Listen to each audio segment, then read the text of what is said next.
Good morning, everybody. How's everybody doing? Yes? Awesome. This is also my first Media Post event, and it's been great. I've really enjoyed having some insightful conversations. I know that I'm leaving with several takeaways. If we haven't had a conversation, please come and talk to me. I'd love to learn about your company or what you're doing. All right, so let's get into it. So I'm the Chief Strategy Officer and Innovation for Edible Brands. Edible Brands is the parent company for Edible, obviously Edible Arrangements. We also own a company called Roti, Mediterranean Grill. It's a fast casual. It's very similar to a Cava. We acquired them back in February. And then we also own edibles.com. Yes, that type of edibles. It is our health and wellness brand. We have chews, tinctures, hemp-derived products. And we can talk about that later too, but today I'm here to talk about Edible. And we're a 25-year-old legacy brand. So you can imagine, it needs some more modernization. We needed to bring the brand up to date to really resonate with today's consumer. So I'm gonna start off by showing you a little bit about where the brand is today in this video.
All right, so a big part of us attracting this next generation, Gen Z specifically, is that the insight for us is 30% of our customers purchase our product same day. Another 48% of our customers purchase our product next day. So we have 80% of our consumer base within a 48-hour period that they are utilizing our product. So what does that mean? We have to be front and center with their purchase, like immediately, right? So we took the opportunity to really learn about our customers, what Gen Z is wanting, where they're playing, and UGC was the answer to that. So we've leaned into UGC, and this is the first time this year that we're actually seeing our social content outperform our traditional media. Another way that we are really leaning into this more authentic, more emotional connection in terms of resonating with that consumer is real-time content. Not sure if anybody has seen Sirens on Netflix, right? So this was an organic moment. We did not pay for this. And in the first episode, Megan Fahey, she has this incredibly big edible arrangement that she's dragging through the train station and on boats, and it starts out really a beautiful arrangement. By the time she gets there, it looks like hot garbage. And they literally call our product hot garbage. Now, most people would say, I don't want my product that is a legacy product that is beloved by so many people. But this was an opportunity for us, right? We pivoted very quickly, and we leaned into it. And I took one of our top selling SKUs on our website, and we called it hot garbage. And you can imagine that conversation with the CEO. Hey, I've got an idea. But she was incredible. We have an incredible marketing team that we're very, very nimble. That's part of the culture that we have at Edible. So we received about 143 impressions because of that. And it created a lot of content. It brought in a whole new audience that had never shopped with Edible before. So it's a great example of how if you take a real life moment, you're willing to take a risk, it can pay off. So as we talk about UGC, the explosive growth that we've seen over the last 5 years, 70% since 2020.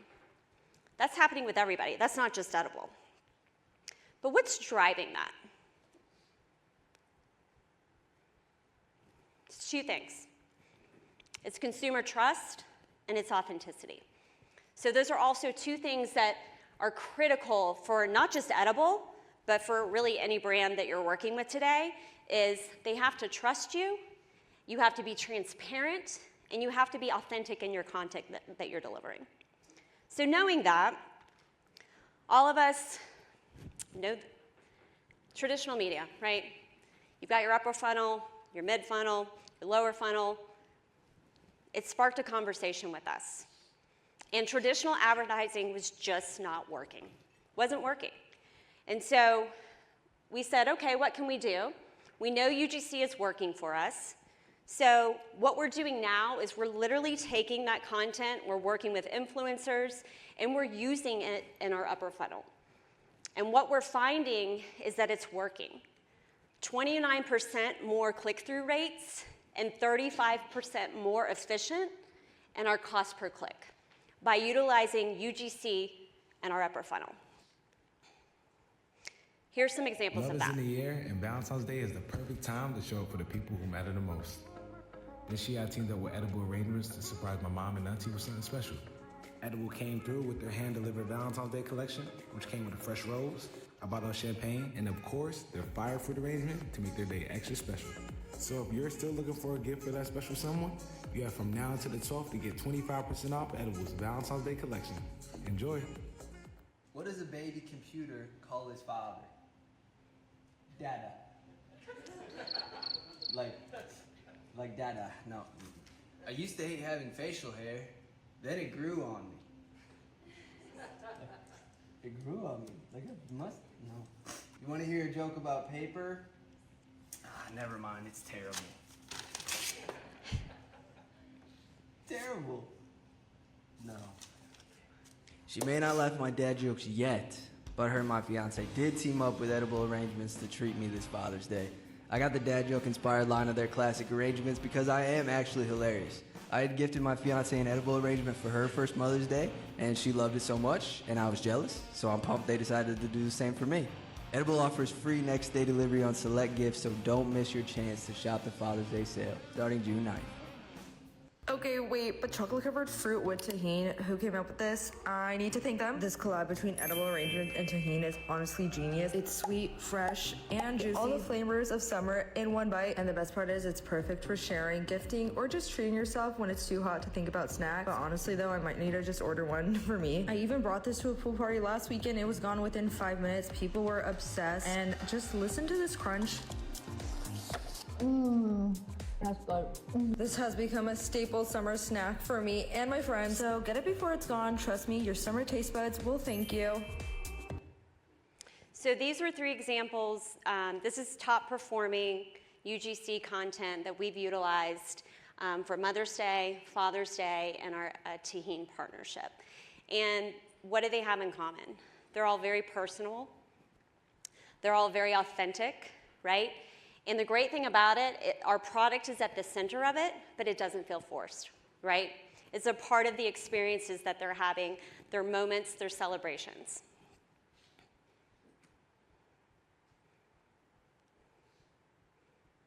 The clicker doesn't like me.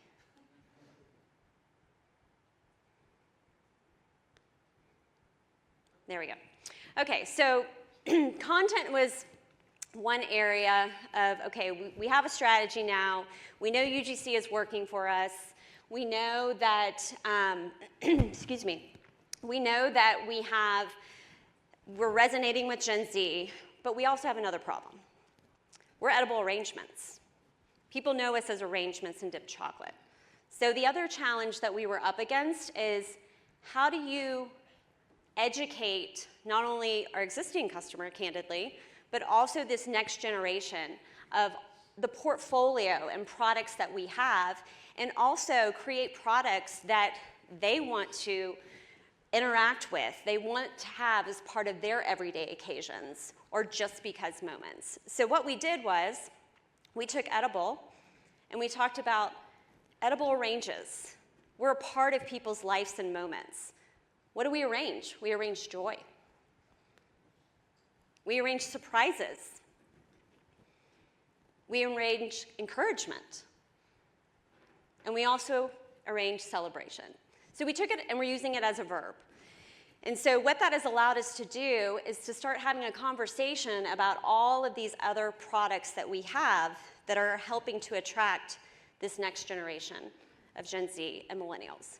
So one of the ways that we've done that is with our bake shop line and dessert boards. So as you can see, that's a dessert board there. And I love this product too because a lot of people think innovation has to be net new. These are all products that we had, and we created a gathering and a moment. And the way that Gen Z is using our products, Girls' Night In, they're watching Love Island, right? They're getting together and having these get-togethers. And so it's about indulgence for them. And so it's important that we have these products where they can have that self-indulgence, also personalization, and really have that connection. People are craving connection today, right? They want to have experiences. And so our bake shop line is a way that we've done that. Another product that we have, raise your hand if you knew we had flowers. Okay, it's actually more than I thought. This is an opportunity for us. And so Gen Z specifically also, they love floral. They love something fresh. And so flowers, fresh, fast, giftable. We've created a DIY floral bar. So think wedding showers, again, girls' night in, weekends. We have trendy preserved bouquets that last over 2 years. They look beautiful. And so it's really about having those products, again, that are a little bit trendy and accessible for this younger generation. Another product line is treats. So it's interesting, this generation, I'll use my son's girlfriend as an example. She uses Starbucks, Crumble, and Sephora as a way for self-indulgence, rewards, and she had a brownie the other day, and she just, was kind of gloom, and I said, what's going on? And she said, I had to go to get my bad day brownie, right? That's how they are connecting with brands and products, and they're self-soothing, which I find fascinating. And so that's an opportunity and an insight for us, is that we're actually working with the marketing team right now to go in and rename some of our products that speak to some of these emotional connections. So instead of just having the brownie, we have the bad day brownie SKU, right? So that's also something that, as you're looking at what products maybe that you have, is there a way that you can convey that emotional connection? Because that's how Gen Z is shopping right now. They want to be a part of your brand, and you need to help them do that. So this is kind of like, again, self-indulgence. We have these beautiful cakes. I'm very proud of this one. This is also that experiential. You cut open the cake, the beautiful confetti flows out. They want a wow. They want an experience. Another way that we're speaking to this audience is partnerships. Tahine is a great example of a product partnership, and it's done very, very well for us. It's taken our core product, which we are known for, right? Arrangements and dipped fruit, and it's elevated with a very kind of what I would call a global trend right now. But the future of edible is not about product partnerships. I wish I could talk about it, but we're just not there yet. But the partnerships that you're gonna see coming out of edible in the next 6 months to a year, they're gonna be unexpected. And what I mean by that is when you see these partnerships, you're gonna go, wouldn't have put those two brands together. But what it's gonna do, it's either gonna cause tension or it's gonna cause conversation. And that is how we're going to get the attention of this younger demographic. So 80% of our business is e-commerce right now. 20% of our business is in store. This younger generation, they want an in-store experience. There's actually 78% of customers today say that they prefer an in-store experience than they do a digital-only experience. That's where Edible, the next-gen prototype, comes into place.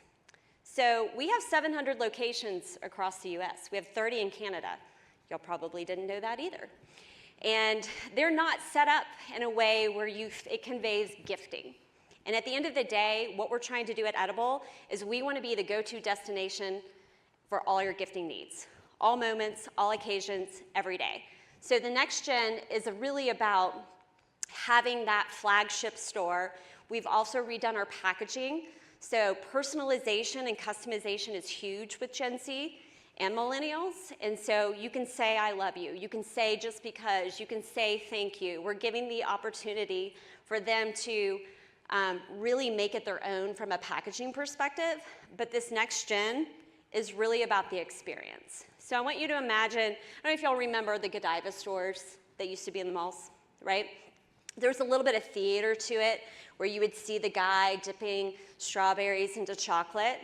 And so I want you to imagine when you walk into this next Edible, you smell the chocolate, you smell fresh baked cookies being made, you see our fruit experts dipping chocolate, making arrangements in the front of the house. Before, everything happened in the back of the house. Now we're bringing the experience to the customer. And so it's also about that customer experience. We've also changed our training so that we have scripts on how to talk to Gen Z, literally, right? Because the way that you talk to a younger customer is very different than the grannies, which, again, we've been the granny brand. But you know what? I like grannies. Grannies have money, right? Right? And our average ticket is $88. So, you know, if they're coming into Edible, they're there for an experience. They're usually there for an anniversary. It's your wife, it's your daughter, it's your son, it's your husband. So we get one shot at this, guys. So when you mess that up, it's very difficult for us to get that back. So at Edible, it really is about a white glove experience. And because we can reach 70% of all zip codes within 1 hour, I'll say that again because not many brands outside of probably Amazon and Walmart can do that. We can reach 70% of all US households within 1 hour. So that customer experience piece, it's taking e-commerce, it's taking the in-store experience, and then it's also taking that delivery experience, that white glove experience, and making it consistent. So this is the next generation of Edible. We want to be a part of your everyday moments. We're very proud of the legacy brand that we have, but it's really about connecting with this next generation and being a part of all their celebrations in every way, more and more and more. So I hope that you guys have learned something a little bit about Edible. I hope that you come and try or order, go online, see some of our products because they're not the products that they were 25 years ago. And if you have any questions, I'd love to hear them. Thank you.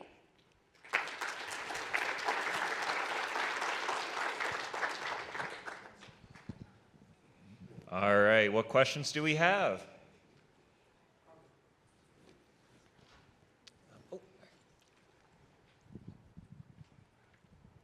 Thanks. Jeff from ad.com. So I grew up in the novelty chocolate and gift basket business as an independent business. So we were doing e-commerce like in 94, 96, right, early on. One of the challenges though too when you're talking about like fruits and flowers is shelf life. Yes. As well. So would love to understand, like it's great to have the reach and the presence. I love how the new store looks, but what does the shelf life look like? So flowers, knowing that it is perishable, flowers specifically, we went out and partnered with one of the top floral vendors in the world. Our flowers come directly from Colombia. And I will stand by the fact that if you get flowers from Edible versus, I'll just say other brands, ours are going to last longer because they're not sitting in a warehouse. They're coming directly from the farm to the store and then immediately out to the consumer. And they're going to last about 7 to 14 days longer because of that. Now it's costing a little bit more, right? Because we're getting really premium quality flowers, but it's worth it because the shelf life is longer. Angela, we have one over here. Hi, Brian from Brain Labs. Yes. So you mentioned right at the end there about how, come check out our products. They're not the same things that we had 20 years ago. Are you bringing that message directly out as part of your message to consumers, like kind of facing that head on? Yes. Or are you just kind of talking, we're new and not No, saying we've the actually, same? and the way that we're doing that, we've done a lot of pop-up events. That's also part of our strategy, and going into some larger markets and saying, hey, and we don't bring the edible arrangement. It's anything but that, right? So it's our flowers. We're giving away cheesecakes. We're giving away brownies. We're doing the cookies so that they can see and experience our products first and foremost.